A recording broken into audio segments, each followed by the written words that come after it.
Hey, I'm Alex, And I'm Trey. and welcome to the Black Sheep broadcast. Today, we're talking with Aidan Elliott, the producer of the web series ARG, The Sun Has Vanished, and a filmmaker. I'm not entirely sure of what else he's done, but I think we're going to learn. So, we were talking about this briefly. Trey, what do you know about ARGs? Nothing really. Like when I think of ARG stands for alternate reality game for our listeners. And when I think of alternate reality games, I always think of like having an app on your phone that like interacts with the real world, like those GPS based apps. Kind of like Pokemon Go is an Pokemon alternate Go. reality game. Yeah. So Pokemon Go is an ARG. However, I think it would call itself an augmented reality game. How they are different, I don't know, because those words are synonymous, aren't they? Augmented and altered. But Yeah. I looked up some of the more famous ARGs. Interestingly enough, one of them was for the Dark Knight movie. And Oh, one thing about ARGs is that they're sort of like marketing tactics for a lot of movies, like the Cloverfield movies have like websites you can go to. If you right. know about those movies, they're sort of about like aliens and weird corporations doing weird things, and you can kind of dive into this like secret little corner of the internet where people are just acting like this is like real official stuff. Right. The whole thing of an ARG is like they pretend that it's real. Or they refuse to admit that it's not real. Right. And yeah, and that leads into Unfiction, which is something Trey and I are unclear about, but is something that Aiden is very positive about and something that he's very passionate about. So, but yeah, the Dark Knight ARG was interesting because there were a bunch of, and like I said, the Dark Knight didn't need any like marketing, especially Not really. really niche marketing like this, but it was a crazy number. It was like billions of $1 bills with the Joker on it were sent around. And the thing about ARGs is that a lot of them are like very intimately interactive with their participants. So Right. people go out and do stuff. And like you were saying, like with Pokemon Go. So there was some point where people would go out onto the streets and look up and see that there was like a phone number written in the sky that they would call, and like that would like What? yeah, like further their understanding of this like mystery. It's weird. It's definitely something that it's hard to relate it to other things. Yeah. It's very unique. Have you ever been geocaching? I have. Yes. Yeah, I mean it's sort of like that there's this game What? going. Is it? Yeah, it can be. So I But guess one geocaching isn't pretending like there's an alternate universe that exists, though. that's Geocaching is just like, hey, there's a thing hidden here. Find it. yeah, that's fair. I mean, I think geocaching, the activity is similar with how people Yeah. interact with ARGs. Like there's this ARG called I Love Bees, and it is really weird if you look into it. I think ultimately it's connected to the Halo universe, but it's in our Okay. universe, and I couldn't explain it if I wanted to, but people would go around like answering payphones that had Okay. like some sort of information related to this ARG, and they were so committed that they would do it as hurricanes were coming in Oh, on the coast. So there's people who are committed to it to almost a dangerous degree. yeah. Well, I know this. The sun vanished in particular. Like instead of like doing stuff in person, it's all Twitter information. Hmm. Generally speaking. Yeah, things like polls and things like that. Yeah. And And videos on Twitter. You can look at the sun vanished. I think right. It's just yeah, at the sun vanished. I Yeah. think so. And Aiden will certainly plug it at the end, but I like The Sun Has Vanished. It's very creepy to me just because it's such a unique apocalyptic scenario. The idea of the sun just vanishing one day, Yeah. Yeah, and it being because yeah. yeah, there was an episode, this is a weird reference. There was an episode of Hannah Montana Oh. where Billy Ray Cyrus, that's his name, right? The dad. Hmm. He was like, one thing I'm certain of is that the sun is going to rise tomorrow. You know what? That's not true. That's not true in the world of the sun has vanished. What? That's the reference you decided to make? I really like weird apocalyptic scenarios. Wait, I think I found it. Okay, yes. It looks like it's a book called Blindness by Jose Saramago. And this idea really scares me. Basically, the plot of this book is that some sort of space weapon misfires and Oh, causes a thing of light so bright that like most of the world goes blind. oh. Yeah, that's a world I would not want to live in. Are there people that don't go blind? I think there's like a very small percentage, but then they have a lot of power and they can, Right. they can do bad things because they can capitalize. Yeah, but Trey, I'm going to challenge you throughout the entirety of this episode to conjure up what you think would be the scariest post apocalyptic scenario. Yeah. I mean, there are some scary real life scenarios. Like, you know what gamma ray bursts are? Gamma ray bursts? Is that like Yeah. like solar flares? Well, there are these random like bursts of like radiation energy that we've observed throughout the universe, Uh, and we don't know what causes them or like where they come from or what happens. So like one could happen in our solar system and wipe out all life on Earth instantly, and we would have no way of knowing it was coming. hmm. It would be a quick death, so I that's mean, yeah, nice. Would everything just be like presumably. incinerated? Is it really hot, or is it I don't know. I mean, like I a know it's weird radiation. radiation death? Okay, that part. Okay, Well, I that might be think we would true. all be like killed instantly, though. I do think that that is true. I could be wrong. I'm not a scientist. A scenario that I thought up that someone should make an ARG about is a world in which all spiders have gone extinct Okay, inexplicably. That part needs some work. and so like mosquitoes reign. Yes, mosquitoes and flies have like taken over, and you can't leave your house because there's just clouds of insects. Did you know this is off topic? But did you know that scientists or biologists have said that mosquitoes are so useless in terms of like their place in the ecosystem, like they don't really contribute anything. Mhm. That we scientists have contemplated the best way to wipe out all mosquitoes because they contribute nothing to the ecosystem and they're just detrimental to people.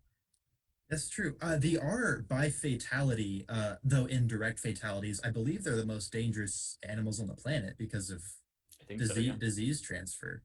Hmm. If we get rid of mosquitoes, we might have another problem. We've gotten very off topic. So without further ado, we're going in. Hey there. Hey Aiden, Aiden, how's it going? Good. How are you guys? We're good. doing good. We're doing good. So I like your glasses, by the way. Thanks, man. Appreciate Yeah. it. I think we'll just start with you introducing yourself and what you do. So, my name is Aidan Elliott. I'm a filmmaker, writer, storyteller in general. Mostly my bread and butter is mostly cinematic filmmaking, but I've also taken a lot of ventures into the unfiction realm of things, and that's been really fun and interesting to explore. And I've gone a long way with it, which has been super exciting, including making The Sun Vanish, which you guys know, as well as other projects that are similar to that and less viral, but still very interesting. Yeah, for sure. So the word unfiction is something that Trey and I have been disputing. Can you clear up what that means for people that don't know? I mean, this is a whole debate and conversation within itself, but For sure. there's I, my general belief of what unfiction looks like is if it utilizes social media, if it utilizes the internet, and there's some kind of audience interaction, even if it doesn't impact the story, I think the audience interaction, that element, still makes it unfiction and makes it what it is. Because, well, I mean, we can get into the details with that later if you want, but I have a Yeah. lot of theories about that. Yeah, that makes sense. Is there a distinction between unfiction and an ARG? Because how you described unfiction is how I imagine an ARG works as well. So I agree with you there. I think that I mean, there's a lot of, again, it's kind of a debate. The reason why me and other creators have taken the term unfiction instead of ARG is because unfiction is a little bit broader scope, has a little bit more openness to it, which is what the ARG term originally was supposed to be. But unfortunately, people kind of got it into their heads that like this is not a game. TNAG has to be like upheld. Like you can't say in the middle of the game that the game is happening. You can't like there has to be audience interaction and that it makes a direct impact on the story. All these weird rules and regulations, kind of gatekeeping stuff that like I'm personally not a fan of because I think a lot of it has to do more with the emotional impact of things rather than like a direct, oh, this the audience literally causes this to happen in the story. I think that's cool, and I think that's also valid in itself, but I also think any kind of impact is a good impact. So that's why we've kind of taken, like me and these other creators have taken this unfiction definition and kind of ran with that more than ARGs. So to answer your question, most people I think would say ARGs are when there is a direct game being played where it's like you have these choices, these decisions, or the audience has to pick apart puzzles to complete the story or to continue, that sort of thing. I was just gonna say, what would you say the difference is between something like Unfiction versus like satire, like The Onion or something like that, where it still has like stories and like it pretends that it's real? Yeah, that's so I was just about to get into that because the cool thing about Unfiction being so broad, and some people might see this as a downside, and I'm open to that discussion as well, but I think it's interesting to see how many things, like when you look at the definition like that, it's like, oh, there's like a lot of things out there that have unfiction elements in them at the very least. Onion is a great example. I mean, a lot of, that sort of thing is like, oh, actually, we see a lot of unfiction in the media we consume on a regular basis, even if we don't know to call it that or don't know to, to treat it as such.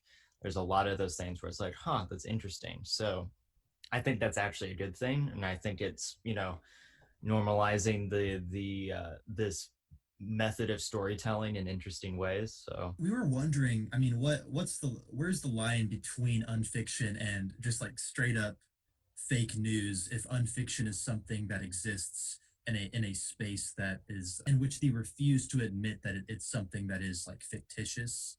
That's interesting to think about. I think for me, because you're right, that can get kind of dangerous pretty quickly. But I think it's also in a lot of ways just like how we view normal fiction entertainment, where it's like, author intent is still important to an extent. We can argue death of the author all day long after the fact, but still the intention of a story is important. So if it's being taken as something that it's not, then that's a completely different issue. That's also an issue with regular forms of media, but can also be an issue within fiction. So it is something that also the creator has very limited control over.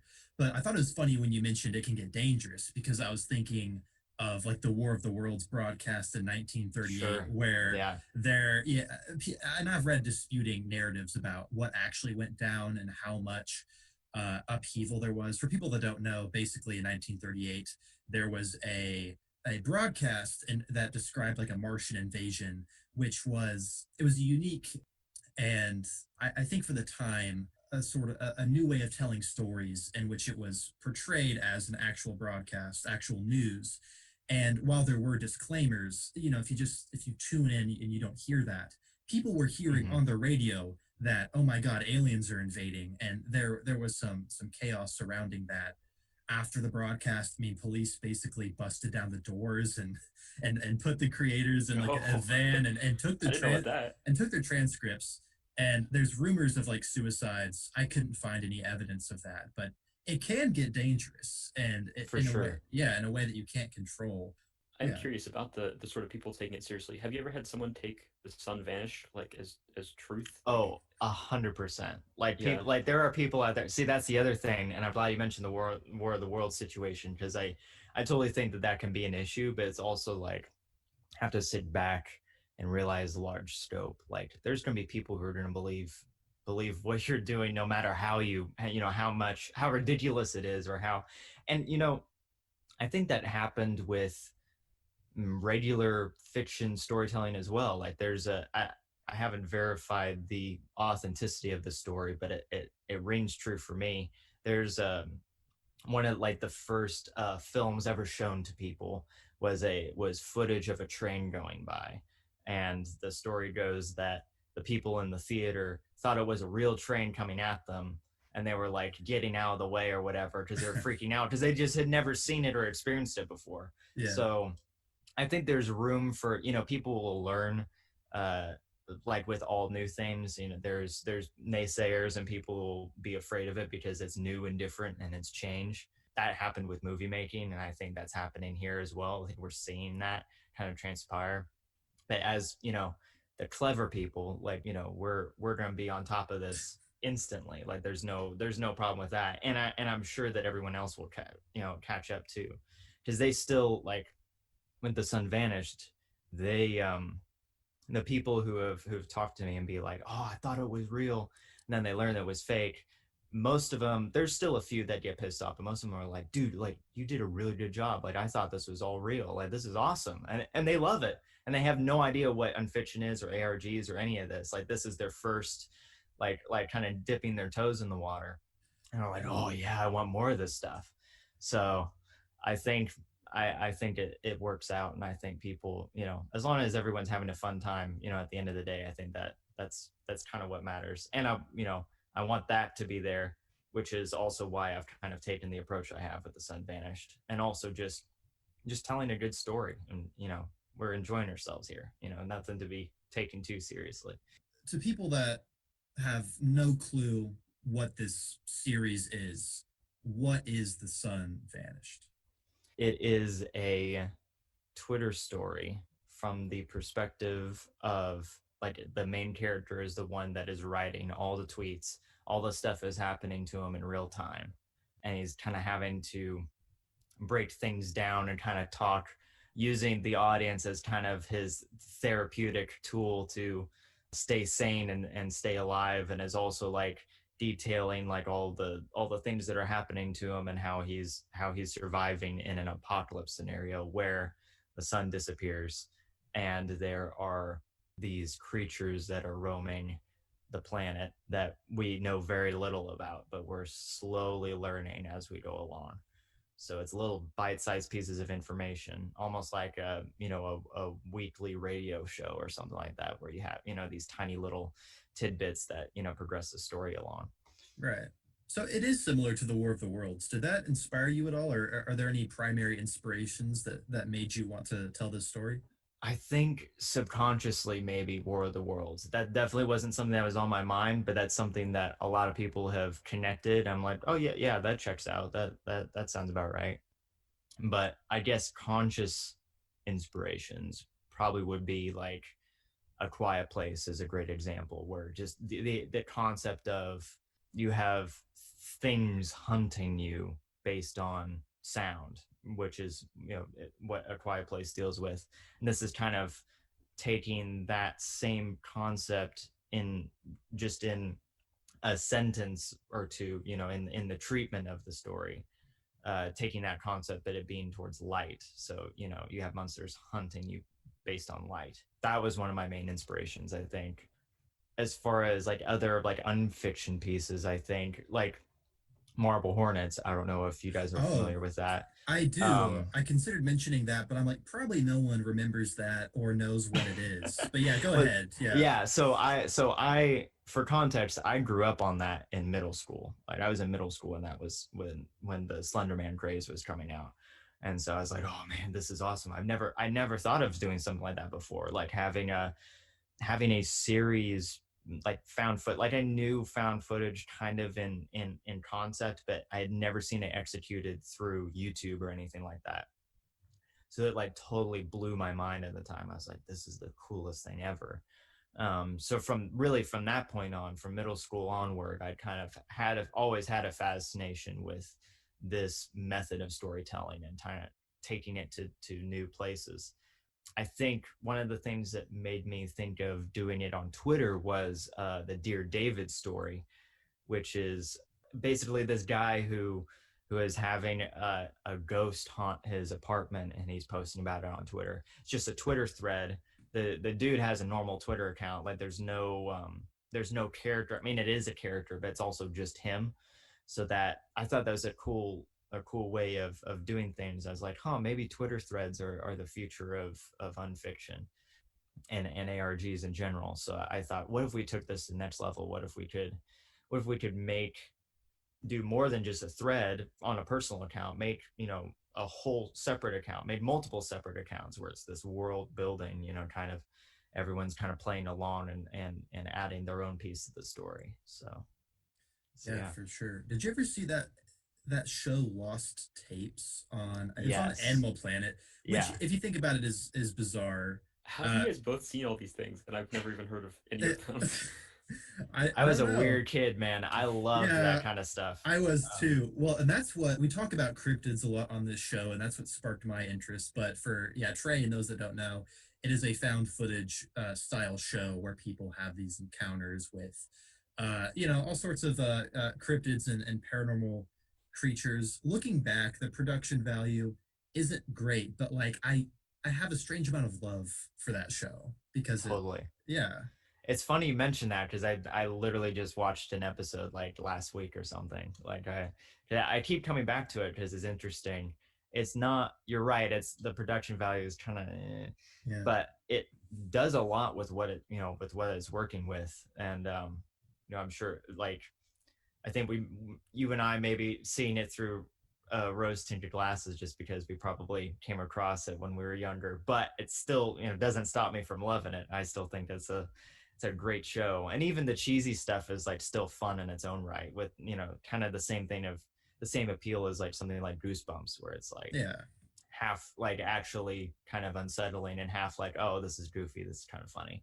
So you did a nice balance and it's an interesting feeling. Yeah, though, as you know, a kid when I saw that, it was also in that space of like, I'm not sure if this is like real or not. I was that kind of kid, so I'm like, and it was on Animal Planet, which is bizarre because there's also that mermaid documentary, which I guess that is What? Unfiction. Do you know? Does anyone know what I'm talking A about? mermaid That's documentary? one. Now we're getting into territory I don't know of, Oh, now but now that sounds we're interesting. getting into hyper weird territory. I think it was called like Mermaids: The Body Found, and Animal Planet is supposed to be a documentary oriented. I mean, true stories about animals and biology.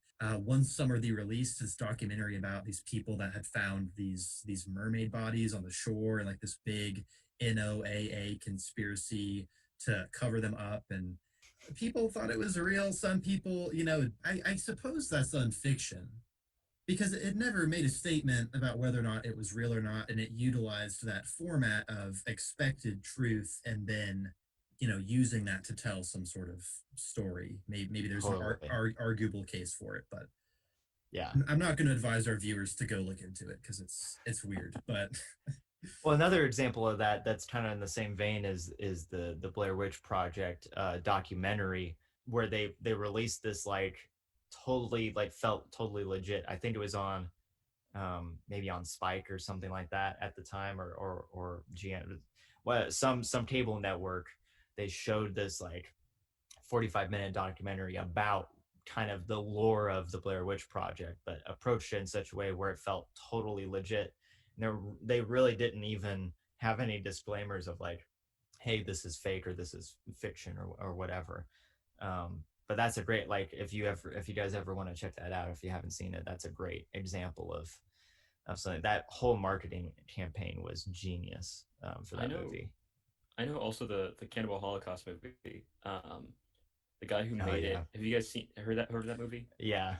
I know I've the guy who heard. made it. Unfortunately, Is that is Yeah, that is that yeah, where someone wasn't there some sort of legal yeah. The guy dispute got with that taken to movie? court. Yeah. The guy who made it got taken to court and had to demonstrate how they did like the woman getting stabbed thing because people had thought like he'd actually killed her, and also he did kill animals to make it. So Oh, that's not good. I was about to say no, that's like yeah. not that's great. the height of Nope. filmmaking when you're taken to court. It's like show us how you made these special effects. Well, part of that, there's a whole, not to like, this is a whole different can of worms, but with Cannibal Holocaust, there's a political side to it which is why the guy who made it got in trouble. Like he was kind of making it as a commentary on the politics Yeah. of that era. And so the government did not appreciate that movie very much. Rumors that he paid the actors to like go into hiding for a while to make Oh, it seem more I've Yeah, realistic, but they I've I heard didn't. think that. that's right. I've heard that too. Yeah. One interesting thing about the Sun Vanished is I think I don't really know if I can label them like episodes, but it's early on. It mentions, is it like New England's Dark Day? It was like the 1700s, and basically there were these. It was kind of the perfect storm of like just fog and a really overcast day and smoke and some pollution. And I mean, it's basically the scene you were describing without the creatures stalking people and the seemingly zombified people, but the sun had vanished, right? Is what people were reporting. Yes. Is that something that you had like read about that had inspired what you did, or is that something that you put in to add some, maybe some like realisticity to how people were reacting? Yes, both. Both of them. Well, because I to give some background on how the sun vanished came to be technically, I had came up with the idea of the monsters first, and I was working on a short film about that with a friend of mine. The original story was just that they would come out at night, but as I was working on the short film, kind of developed the idea a bit more, kind of came up with the idea that, oh, what if it's like an eternal night? That would be freaky, right? Like these things never go away. There's no respite except for just getting away from them. But so I had came up with that. And then I thought, well, it would be cool to do, like I've done ARG stuff before. What if I did an ARG like Twitter campaign to promote the short film? That's what it originally was going to be. So I posted the first like 5 tweets, like a handful of tweets, including the infamous like news broadcast video. And one way or another, it blew up like crazy, snowballed like crazy. I had no idea that, like, I did not prepare any long-term story, any structure, anything like that. So, and at this time, I was still planning to do the short film, but I was like, you know what? This is taking off. I wonder if I should just scrap what I'm doing for the short film, because we had done some principal photography stuff, and it was all right. It wasn't, but my friend wasn't satisfied and I wasn't satisfied, so we would have to reshoot everything anyway. I was like, what if we did all this like super low budget found footage? I recycle everything into the Twitter account and kind of develop a story from there. So that's what I ended up doing. So a lot of the things that, you know, I get a lot of people talking to me about, like, oh, how did you like plan all this out? The truth is, I didn't plan all this out. A lot of it was just me flying by the seat of my pants, because I probably wasn't until after the first hiatus I actually structured everything for real and like had an actual, like, I have an ending written now, like an ending to this arc. I have like a bunch of story beats written, blah blah blah.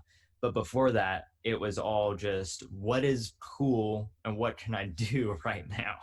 That's pretty much was my only goal, and it worked clearly.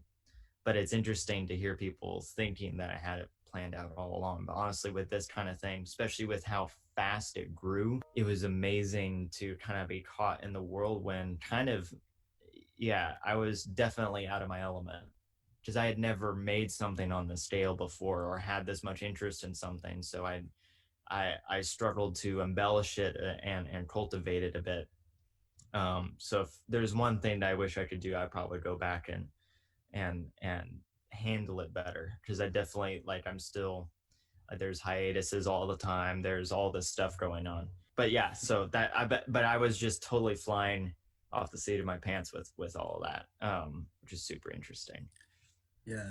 I am curious as to like what was the process of making like the videos for it? I would have, and this is still how I make the videos really, I have an idea in my head, vaguely, of like what I want to happen, or like a beat or two maybe, or like, oh yeah, this would be cool, and I find a way to film it. Usually something goes wrong or something doesn't go quite how I want it to, Right. and then I kind of work with what I have and kind of build it. But that's, see, the other benefit to this type of story where the sun is gone and there is no light, I can get away with a lot of darkness, which That's is true. so great. It's convenient. Yeah. Yeah, it's really convenient, but it's also cool because now, because I can rely more on sound design, which is kind of my forte.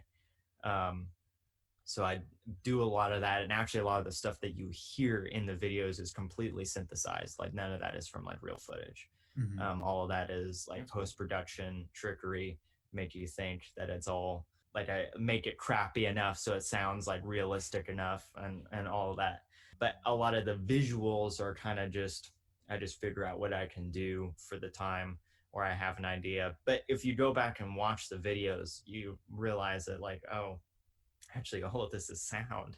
Like you don't really see a lot. There's not a lot of visual, which is interesting because people, you know, your imagination runs with you, and you think you see things that maybe you go back and realize, oh wait, no, there wasn't anything there.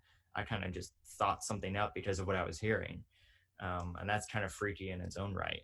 Yeah, well, it's interesting that you mention sound because I think it's one of the very first things that the series mentions, and it's one of the things that gripped me the most was I think it mentions there's like tornado sirens going off in another county, and that really like that gets to me. And Trey, maybe you can relate because here in Oklahoma, As I mean, Oklahomans, yeah. tornadoes are a thing, and yeah, I don't know if you know what they're like, but essentially, it can happen so quickly. The sky can just go black, all these crazy colors like greens and purples, and all of a sudden, it's emergency mode. It's like get in your shelters or whatever. So off the bat, like that was a really like strong connection and that wasn't even a sound that was heard like on camera. That was just something that the sounds can get to you for sure. Yeah, totally. I mean, like when you think about how much sound matters in of like building tension, especially music and stuff, in terms of like building tension, if you just take your headphones out while you're watching a horror movie, it's not nearly as scary.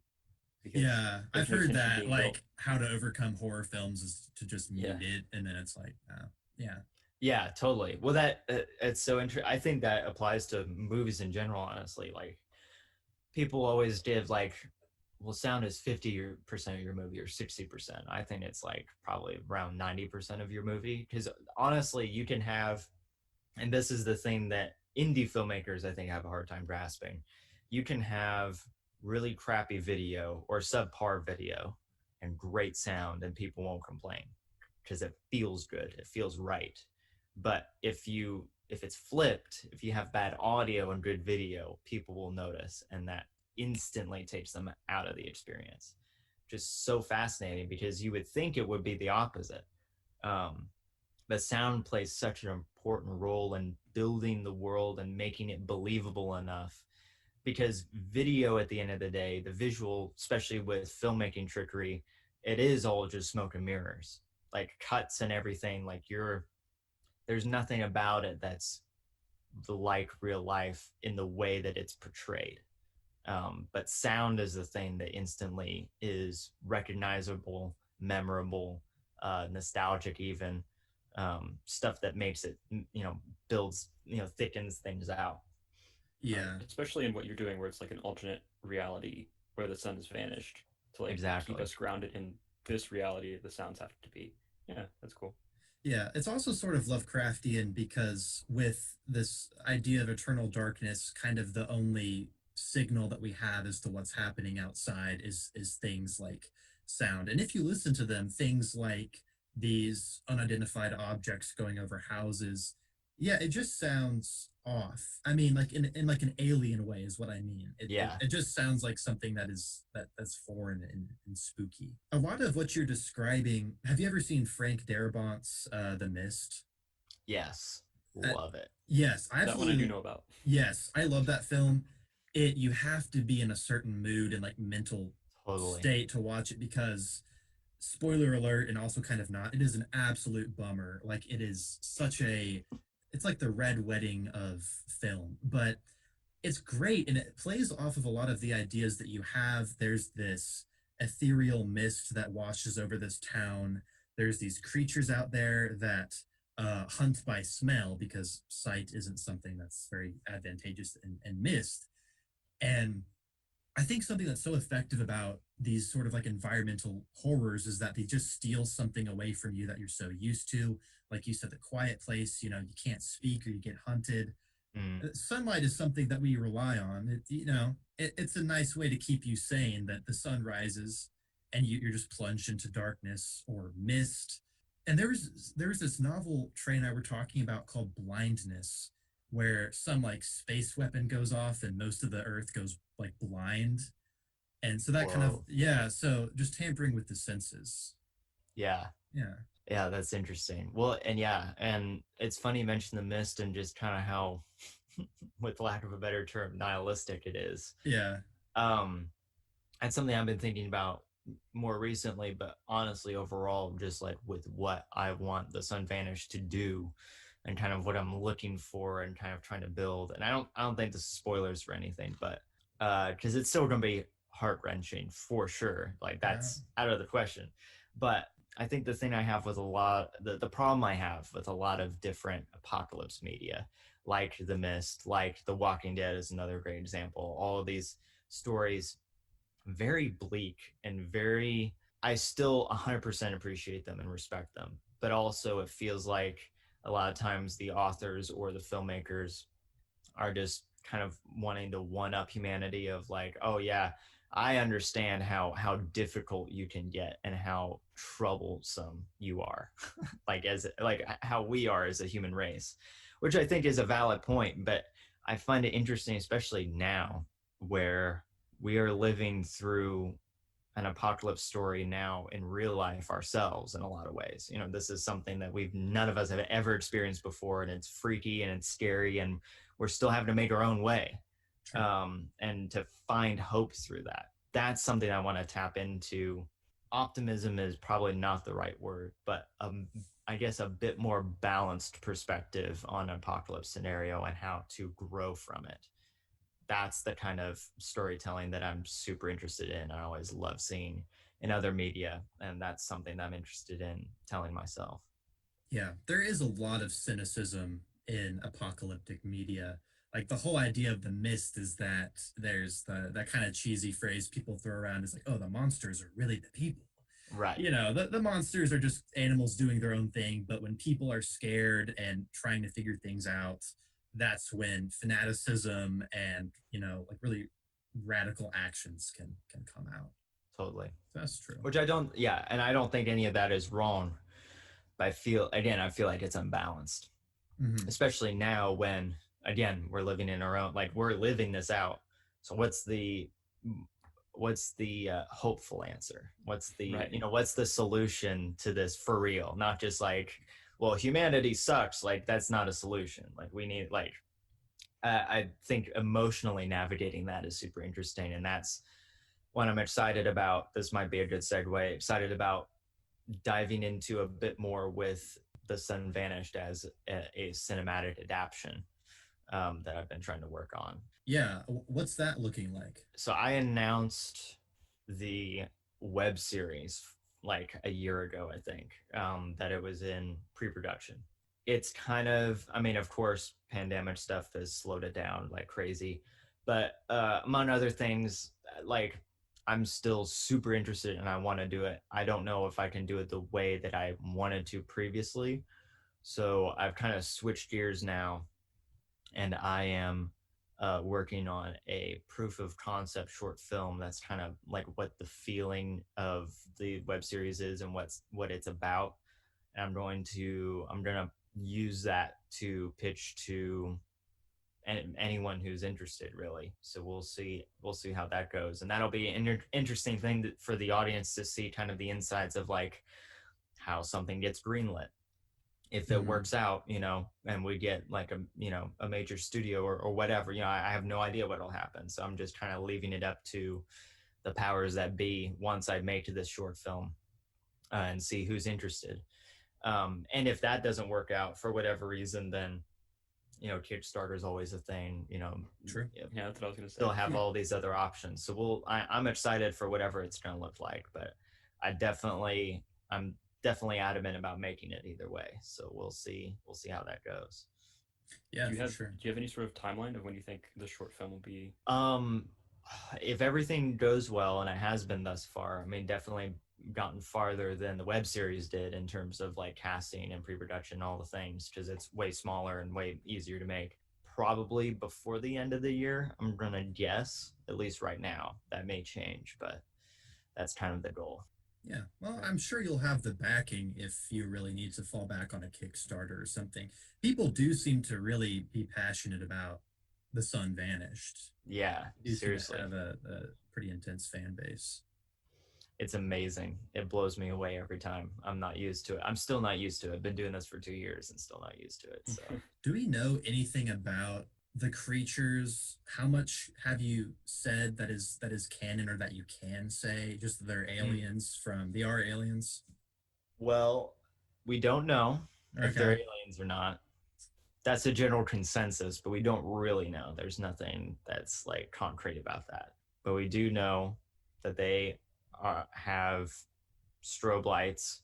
They are humanoid in shape and have been reported to like grow their limbs upon their own will, which is kind of Oh, freaky. oh, That interesting. makes me uncomfortable. I don't know about you guys, but Yeah. I didn't know they were humanoid. I was imagining like a creepy version of the alien robot things from Chicken Little, to be honest, like tentacled kind of things. And I'm like, well, that's yeah, what. Yeah, people that would works post too. screenshots. People would post screenshots and replies of like Chicken Little. Yeah. So that's what. Well, so there's been a couple of photos that people have taken of the headlights, the monsters. That yeah, they are vaguely humanoid in shape. We don't know exactly how much because they're always shrouded in darkness and they have a giant blinking light in front of them, so you just see a Right. silhouette most of the time. So Well, hey, with that in mind, what do you make of all of this Venus stuff that's happening right now with Oh yeah, they with might have the dude, found I'm something. molecules? excited. I think it's great. Well, I mean, I've always taken an interest in aliens vaguely, but more so just kind of cryptozoology in general, Oh which yeah, I guess kind of includes aliens. But yeah, We have some podcasts for you. yeah. oh yeah, dude, I need to check them out. So I've always felt like I wouldn't say I'm a believer. I think I'm somewhere in between where I think like for example, like Bigfoot's a good example. I feel like Bigfoot, well, we know something like that existed for sure, like 100%. It's just a question is of when. Was it like in humanity's lifetime or was it prehistoric or Hmm. um but I think probably did exist up to like maybe 100 to 50 years ago and then maybe gone extinct or something because now all the evidence that's coming out is kind of lukewarm at best. It's kind of dried up. I kind of feel the same way. Yeah. So that's an example of kind of where I'm at with a lot of cryptid things, and I'm open to it, but I'm also I'm going to be skeptical with the alien thing. Though I've always said that I feel like, oh, we're totally going to find like microbes on another planet. Like I think that's totally a possibility. It's just a question is of I believe there's alien life out there. So it's a question of is it intelligent alien life or is it just that's the trick. But with Venus, I mean, I haven't seen anything more on it, but I'm assuming it's just microbes that exist. Yeah, the way I see it, From what there's I've seen so two far, yeah. there's two scenarios. Either we find the aliens, which would probably mean they're sort of like little microbe dudes just chilling out, or the aliens find us, in which case it's probably more of a the sun vanished type Yeah, scenario. Yeah. yeah. Well, Yeah. that's also interesting too, because it's like there's been all of these stories of UFOs and stuff like that. But I I kind of with UFO theories, I tend to lean towards it. Like I think it's most likely government experiments, either from foreign governments or domestic. But like then again, it's interesting. Like earlier this year, I think it was the Pentagon released some UFO tapes Yeah. and we're like, listen, we don't know what this is, but this ain't us. We're just making it clear, Mhm. that Yeah. we're declassifying this just to let you know this ain't us. That was I believe that was due to the efforts of the lead singer from Blink 182. Is that right? That he like Oh got the god, I government don't to. even know the full story behind I that. never I'm heard pretty sure that. that's. I think that's what happened. I could be wrong. Blink Blink 182. Yeah. Blink 182 blows the whistle on the Yeah. Pentagon's UFO That's crap. amazing, dude. 2020 is such a whirlwind. It Yeah. really What's even is. happening? Yeah, we got the aliens for like phase 4 or Oh whatever we're yeah, in Yeah. right now. Come November, aliens are gonna be here. Uh, I'm I'm ready. yeah, you of all people. Well, I'm curious if you've heard of Dyson spheres. Yes, I has wondered. been a common theory for Yeah, TSV. right. So, for those that don't know, it's a theoretical concept where basically, to use them in a utilitarian manner, you would basically put this shell around like a sun or a star with reflective materials on the inside and like a hole for like light to escape, and you could basically focus light and energy from like suns. Is that about right? Yeah. Yeah. But for the sun has vanished, you could essentially plug up that hole and just have a shell around the sun. That was one of the first things I thought of. I'm like, how could someone make the sun vanish? I guess you There could also do that. could just be a shell around the Earth because they don't see any stars or anything either. in That's the sky. another theory. Yeah, Ah, that's the one thing that people have been theorizing about. As soon as there's a video of like one star in the sky that goes out, that TSV that the character behind the TSV account sees and records, and then from that point on, there's no stars in the sky, and it's just total blackness. huh. Well, I'm sure you don't want to say what it is, but do you know what it is deep down? Yes, I do. Like I assume have so. like You got the it's ending. Yeah. yeah. Right, so you'd probably know. Okay, interesting. Well, this could just be the conclusion of TSV, this protagonist's arc, and then you could keep going or something. But Totally. I Well, love yeah, that that's the other concept. thing because I'd be curious to get your opinion on this, but to me, I feel like if I ever like fully reveal everything, I feel like that like that'll ruin the fun. Like part of the fun is Yeah. like not knowing and having to figure it out on your own. And I don't like stories where they have stuff like that and then don't have any answers or not even any answers in mind, or just like, I don't know, figure it out. I have my own answers, but I'm curious how much you guys maybe like following the story, how much do you care about getting those big scope answers for something that is very minimal in terms of like this is very centered on a handful of characters going through this giant overwhelming scenario. Oh, I gotcha. I think Yeah. for me personally, the best solution that I've seen is because that's like a common issue of like for the Jaws for like the original Jaws. Obviously, Steven Spielberg said he wouldn't do it unless he could not show Jaws for like the first half of the movie Yeah.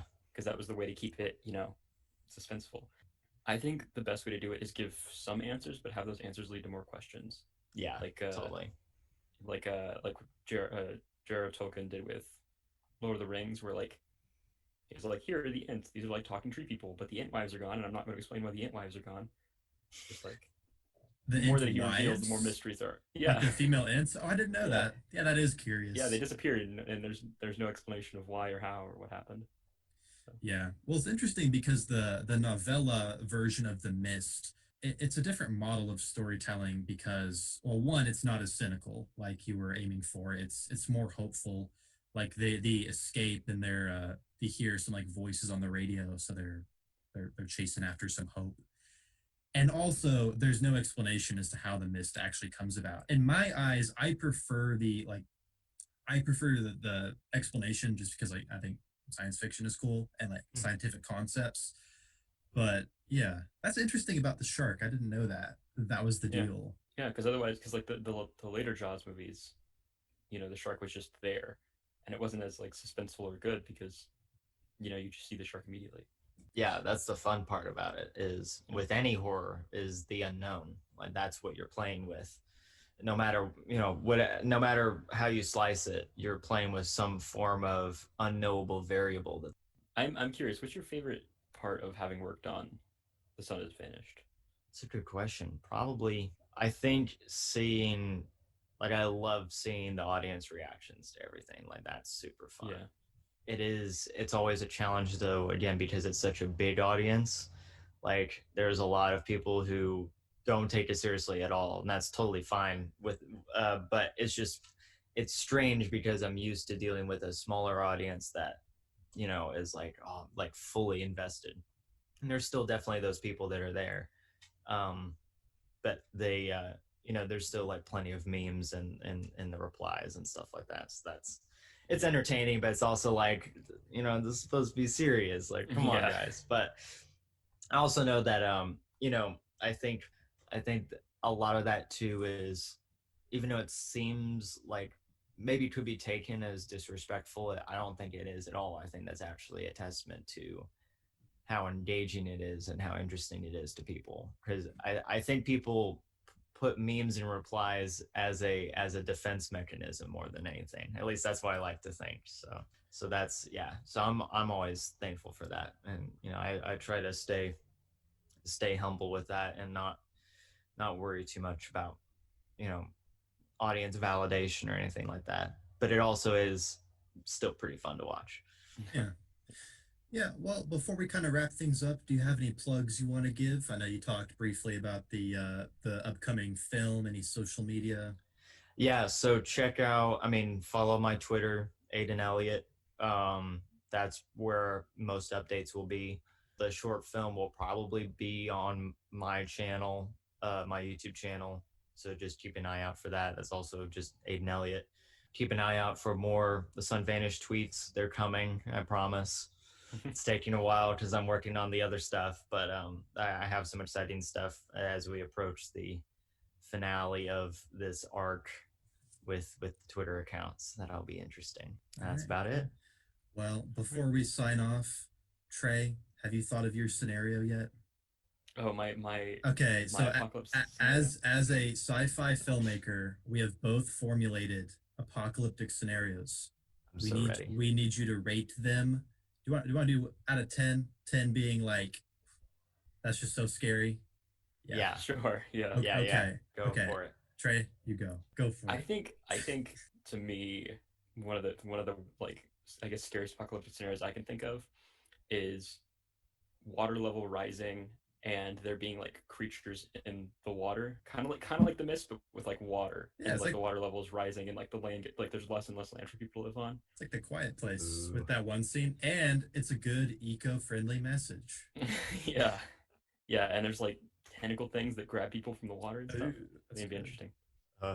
See, I'm scared of like I don't like being around. I enjoy water in real life, but cinematically, I don't like being around water. It makes me uncomfortable because of the drowning aspect of it. So that's a solid 8 for me. 8 out of 10. Like the monsters are scary too, but just being around, like the potential for drowning, like triggers some claustrophobic thing in me. Alrighty, I have my scenario. It is very well formulated. I've thought of the backstory and everything. So there is a government attempt to wipe out mosquitoes because they are worthless to the ecosystem, but it goes wrong. It goes wrong, and the nanobots destroy all spiders in existence, and now the world is overrun by flies and mosquitoes. You can't leave your house because there's just clouds of them. It's like birds. Anything else? Is that it? No, that's it. You can't leave your house, or you're basically dehydrated by mosquitoes and eaten by flies. So it's like the birds. Oh yeah, but bugs. But with insects. It'd be called the insects. Okay. Yeah. Or I think that's a solid. Solid 5 for me. All right. I win. I'll take it. See now if you're there, like maybe the nanobots and the insects team up. Oh yeah. Yeah. Like the nanobots like start like disintegrating people's buildings and houses. Then people have to leave. Oh, I like that. And it would be called The Spiders Vanished. That would be the title. Yeah, that sounds great. You should make it right now. Okay, I'm gonna start the Kickstarter. So anyone listening to this, claim that Twitter username before anyone takes it, dude. Yeah, and mine'll be The Land Vanished. The Land Vanished. Yeah. Anyone listening to this, please Venmo me for the idea. It is at Alex-Warner-20. I'm taking any cash amounts. Well, thank you, Aidan, very much for being on with us today. Dude, my pleasure. Thanks for having me. Enjoyed learning all about TSV, as the hip kids call it. So everyone be on the lookout for that. Take care, guys. See you around. That was cool. Yeah, I enjoyed talking with him. He has a good mind. And if you watch his stuff, you'll just know he has an eye for this. This I mean, I'd watch stuff. a film that he made. Yeah, would you watch The Spiders Vanished if he directed it? I don't know if I'd watch The Spiders Vanished. I don't like bugs, so I don't know that I'd want to watch a horror movie with bugs. That's the point. I don't like. Would you watch The Land Vanished? Oh yeah, Okay, I would watch it to support you. thanks. But yeah, that was just very interesting to learn about the process behind making it and how it came about, Yeah. and how it was kind of an accident because it was just sort of supposed to be like a promotional thing for the short film he was making, but then it became bigger than the film. Yeah, and now it's becoming a film. Now it's becoming a film. It's come full circle. It's looped back. Yeah. All right. Well, to anyone listening, if you haven't checked out The Sun's Vanished, I would hope by now at the end of the podcast, you Yeah. would have. You'll have looked it up, yeah. See you next time on the Black Sheep broadcast. Bye.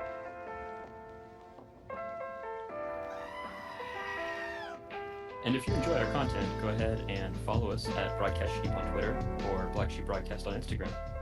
And you can also follow us at Black Sheep Broadcast on Facebook. And we have our Black Sheep Broadcast YouTube channel that you should go check out and subscribe to, please. And we're also on SoundCloud. And if you have any stories or experiences that are paranormal, strange, or just plain out there and you want to be on the show, shoot us an email at blacksheepbroadcast@gmail.com. And we'll see you next time on the Black Sheep Broadcast.